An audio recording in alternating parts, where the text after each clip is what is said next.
அன்பின் இரட்சகர் இயேசு கிறிஸ்துவின் நாமத்தில் என்னுடைய சத்தத்தை கேட்கிற யாவருக்கும் 2023 ஆண்டின் வாழ்த்துதல்களை நான் தெரிவித்துக் கொள்கிறேன். இந்த ஆண்டிலும் பிதாவாகிய தேவன், குமாரனாகிய இயேசு கிறிஸ்து, பரிசுத்த ஆவியானவர் நமக்கு தந்திருக்கிற இந்த புதிய ஆண்டிலே அவருடைய பாதத்திலே நம்முடைய வாழ்க்கையை அர்ப்பணித்து வாழ்கிறதற்காக நாம் ஒரு ஆண்டு கூட கொடுக்கப்பட்டிருக்கிறது என்று உணர்ந்து வாழ அழைக்கப்பட்டிருக்கிறோம். இந்த நாளிலும் ஏசாயா தீர்க்கதரிசியின் புஸ்தகம் 21 அதிகாரம் 11 12 ஏசாயா தூமாவின் பாரம் என்று சொல்லி ஒரு ஆழமான அர்த்தமுள்ள ஒரு சத்தியத்தை இங்கே சொல்லுகிறதை பார்க்கிறோம். தூமாவின் பாரம், சேயீரிலிருந்து என்னை நோக்கி ஜாமக்காரனே, இரவு எவ்வளவு நேரம் சென்றது என்று கூப்பிட்டு கேட்க, அதற்கு ஜாமக்காரன், விடியற்காலம் வருகிறது,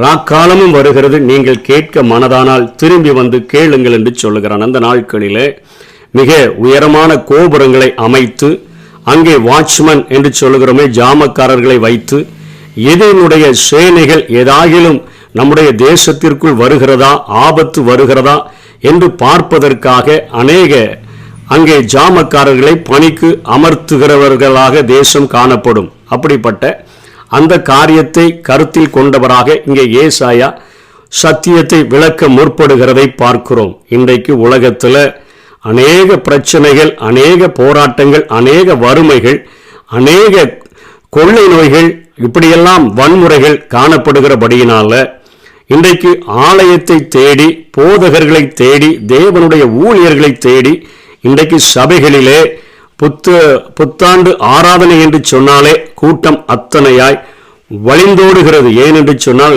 வேதத்தை உன்னுடைய வாயில் தேடுவார்களே என்று சொல்லப்பட்டிருக்கிறத. இப்படிப்பட்ட கடைசி நாட்களில் என்ன நடக்கும்? இங்கே காவல்காரர்களாக வைக்கப்பட்டிருக்கிற தேவ ஊழியர்கள் என்ன சொல்லுகிறார்கள் என்று மனிதர்கள் கேட்பது போல, எவ்வளவு நேரம் ஆட்சி அப்படின்னு கேட்கிறது போல ஒரு கேள்வி கேட்பதாக இங்கே ஏசாயா தொடங்குகிறதை பார்க்கிறோம். நேரம் என்ன ஆட்சின்னு நம்ம கேட்கிறோமே, அதே போல இங்கே கேட்கிறார்கள். அவரை பார்த்து, அந்த ஜாமக்காரனை பார்த்து அவர்கள் கேட்கிறார்கள், இரவு எவ்வளவு நேரம் சென்றது என்று கூப்பிட்டு கேட்க, ஜாமக்காரன் ஒரு முரண்பாடான ஒரு கருத்தை சொல்லுகிறதை பார்க்கிறோம். என்ன சொல்லுகிறார்? விடியற்காலம் வருகிறது, அதாவது சூரிய உதயம் வருகிறது, ஆனால் ராக்காலமும் வருகிறது, நீங்கள் கேட்க மனதானால் திரும்பி வந்து கேளுங்கள். ராக்காலத்துக்கு அப்புறம் விடியற்காலம் வருதுன்னு சொன்னா பரவாயில்ல, விடியற்காலம் வருகிறது ஆனால் ராக்காலமும் சேர்ந்து வருகிறது என்று சொல்லுகிறதை பார்க்கிறோம். அதாவது ஒரு வெளிச்சமும் வருகிறது, ஆனால் ஒரு மிகப்பெரிய இருட்டும் வருகிறது என்று ஒரு முரண்பாடான கருத்தை இங்கே ஏசாயா முன்வைக்கிறதை பார்க்கிறோம். இந்த தூமா என்று சொல்லக்கூடியது ஏதோமியரை, அதாவது யாக்கோபின் அண்ணனான ஏசாவை குறிக்கக்கூடியதாக இருக்கிறது. தூமா என்று சொன்னால் அந்த பகுதி இன்றைக்கும் அமைதியான பகுதியாக காணப்பட்ட போதிலும் அதற்கு ஆழமான அர்த்தம் அமைதி என்று சொல்லி அர்த்தம், அமைதி. அதே போல சேயீர் என்பது மலை தேசத்தை குறிக்கிறது. ஏசாதான் மலையில போய் சேயீர் மலையில குடியேறினான். அவனை ஏதோம் என்று அழைத்தார்கள். அவன் மிகுந்த ரோமம் மிகுந்தவனாக இருந்தான். இந்த சேயீர் என்கிற அந்த காரியத்திற்கு புயல் என்று சொல்லி அர்த்தம். அதாவது அடிக்கடி இந்த இடத்திலே புயல் வீசுகிற ஒரு பட்டணமாக, ஒரு நகரமாக இருக்கிறது என்கிறதுனாலே ஏசாயா இந்த வார்த்தைகளை ஏதோமியரையும் ஏசாவின் வம்சத்தினரையும் குறிப்பதற்கு அவர் பயன்படுத்துகிறார். அதாவது தூமா என்பது அமைதியையும், சேயீர் என்பது புயலையும் குறிக்கிறது. இது எதை காட்டுகிறது? தேவனுடைய பிள்ளைகளுக்கு ஒரு அமைதியான ஒரு கால சூழ்நிலையையும், இன்னைக்கு ஆண்டவரை ஏற்றுக்கொள்ளாமல் ஆண்டவருக்கு விரோதமாய் வாழுகிற ஜனங்களுக்கு ஒரு புயல் காற்றாக அது இருக்கும் என்று சொல்லி உலகத்தினுடைய வாழ்க்கையின் தன்மையை இங்கே ஏசாயா குறிப்பிடுகிறதை பார்க்கிறோம்.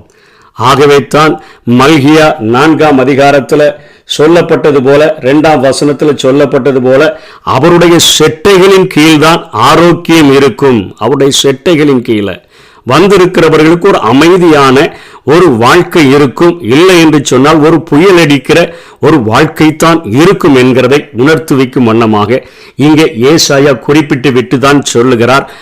அங்கே விடியற்காலம் வருகிறது, அது ஆண்டவருடைய பிள்ளைகளுக்காக அது வருகிறது. ராக்காலமும் வருகிறது. ஆண்டவரை பின்பற்றாமல் ஆண்டவரை அறிந்து கொள்ளாமல் இருக்கிற ஜனங்களுக்கு ராக்காலமும் வருகிறது என்கிற ஒரு இரண்டு கருத்துக்களை இணைத்து அவர் சொல்லுகிறதை நாம் இங்கே பார்க்கிறோம். இதை நாம் ஆழமாக அறிந்து கொள்ளுகிறதற்கு இன்றைக்கு நம்ம மேல ஆண்டவர் என்னென்ன ஒரு வேலையை வைத்திருக்கிறார் என்பதை 3 விதமான காரியங்களை கொண்டு நாம் பார்க்க முடியும். அதாவது இன்றைக்கு ஜாமக்காரன் என்று இங்கே குறிப்பிடப்படுகிறது.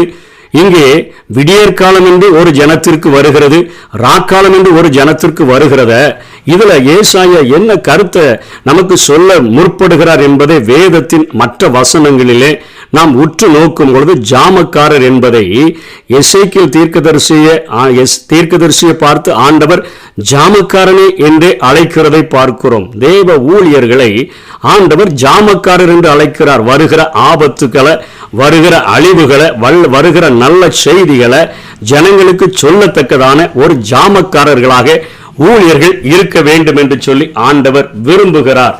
ஆகவே ஆண்டவர் சபையில ஊழியர்களை எதற்காக வைத்திருக்கிறார் என்பதை எபேசியர் 4ஆம் அதிகாரம் 11ஆம் வசனத்திலிருந்து 13ஆம் வசனம் வரையிலும் நம்ம பார்த்தோம்னா ஜாமக்காரர்களுடைய வேலை என்ன, மேலும் நாம் அனைவரும் தேவனுடைய குமாரனை பற்றும் விசுவாசத்திலும் அறிவிலும் ஒருமைப்பட்டவர்களாகி கிறிஸ்துவனுடைய நிறைவான வளர்ச்சியின் அளவுக்கு தக்கதாக பூரண புருஷராகும் வரைக்கும் நம்மை பூரண புருஷராக மாற்றுகிறதற்காக நமக்கு வருகிற அழிவுகளை, நமக்கு வருகிற ஆபத்துகளை, நமக்கு வருகிற நாசமோசங்களை நமக்கு சொல்லி நம்ம எப்படி வளரணும், எப்படி நம்முடைய சரீரத்தில் நோய்கள் தாக்காதபடி நாம் எப்படி பாதுகாக்கப்படணுமோ அதே போல நம்முடைய ஆவிக்குரிய வாழ்க்கையிலே, நம்முடைய ஆத்துமாவிலே நாம் வளரத்தக்கதாக உள்ளான மனுஷன்ல கிறிஸ்துவனுடைய நிறைவான வளர்ச்சியின் அளவுக்கு தக்கதாக பூரண வளர்ச்சி அடையும்படியாக பரிசுத்தவான்கள் சீர்பொருந்தும் பொருட்டு சுவிசேஷ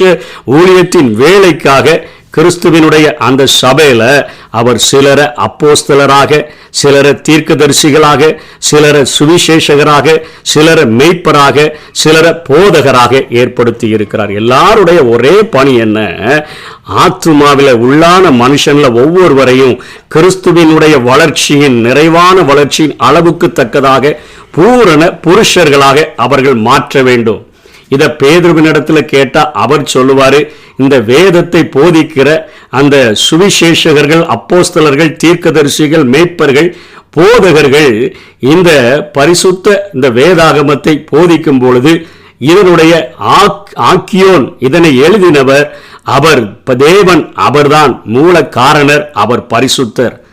அதனால 1 பேதுரு 1ஆம் அதிகாரம் 15ஆம் வசனத்துல உங்களை அழைத்தவர் பரிசுத்தராய் இருக்கிறது போல நீங்கள் உங்கள் நடக்கைகள் எல்லாவற்றிலேயும் பரிசுத்தராய் இருங்கள் என்று போதித்து தன்னுடைய ஜனங்களை பரிசுத்தத்தின் மேல பரிசுத்தம் அடைய அவர்களை நடத்துகிறதற்குத்தான் இங்கே அவர்கள் வைக்கப்பட்டிருக்கிறார்கள்.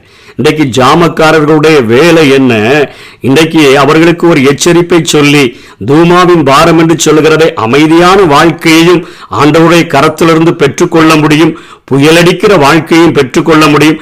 அமைதியான வாழ்க்கை தேவ பிரசன்னத்திலிருந்து உனக்கு இறங்கி வர வேண்டும் என்று சொன்னால் அவர் பரிசுத்தராய் இருக்கிறது போல, உங்களை அழைத்தவர் பரிசுத்தராய் இருக்கிறது போல நீங்களும் உங்கள் நடக்கைகள் எல்லாவற்றிலும் பரிசுத்தராய் இருங்கள். 16ஆம் வசனத்தில் 1 பேதுரு 1:16 நான் பரிசுத்தர் ஆகையால் நீங்களும் பரிசுத்தராய் இருங்கள் என்று எழுதியிருக்கிறது. நிறைவான வளர்ச்சியின் அளவுக்கு தக்கதாக நம்மை வளர்த்தும்படியாக அவர்கள் நமக்கு வசனங்களை போதித்து போதித்து ஊட்டச்சத்தை கொடுத்து கொடுத்து நம்மை வளர்த்தும்படியாக அழைக்கப்பட்டிருக்கிறார்கள்.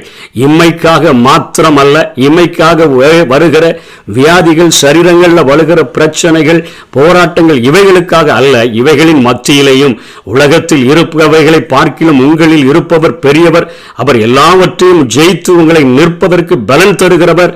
ஆகவே வானத்திலும் பூமியிலும் சகல அதிகாரமும் கொடுக்கப்பட்ட அவர் உங்களோடு கூட இருக்கிறார் என்று சொல்லி மக்களை ஒவ்வொரு நாட்களும் தேற்றி தேற்றி தேற்றி அவர்களை வளர்க்கும் பொழுது அங்கே பவுல் சொல்லுகிறாரே 2 கொரிந்தியர் 3:18 நாம் எல்லாரும் திறந்த முகமாய் கர்த்தருடைய மகிமையை கண்ணாடியில காண்கிறது போல கண்டு ஆவியாயிருக்கிற அந்த சாயலாகத்தானே மகிமையின் மேல் மகிமை அடையும்படியாக அழைக்கப்பட்டிருக்கிறோம் என்பதை உணர்ந்து கிறிஸ்துவின் நிறைவான அந்த வளர்ச்சிக்கு தக்கதாக பூரண வளர்ச்சி உடையவர்களாக நாம் மாறிவிடுவோம். இது ஒரு ஊழியக்காரன் ஒரு சபையினுடைய மக்களுக்கு சபையாகிய மனவாட்டியை வளர்ப்பதற்காக அவன் பயன்படுத்த வேண்டிய ஒரு காரியம். ஏனென்று சொன்னால், இந்த ரகசிய வருகையில சபை எடுத்துக் கொள்ளப்படும் பொழுது கற்புள்ள கன்னிகையாக இந்த சபை இருக்க வேண்டுமே.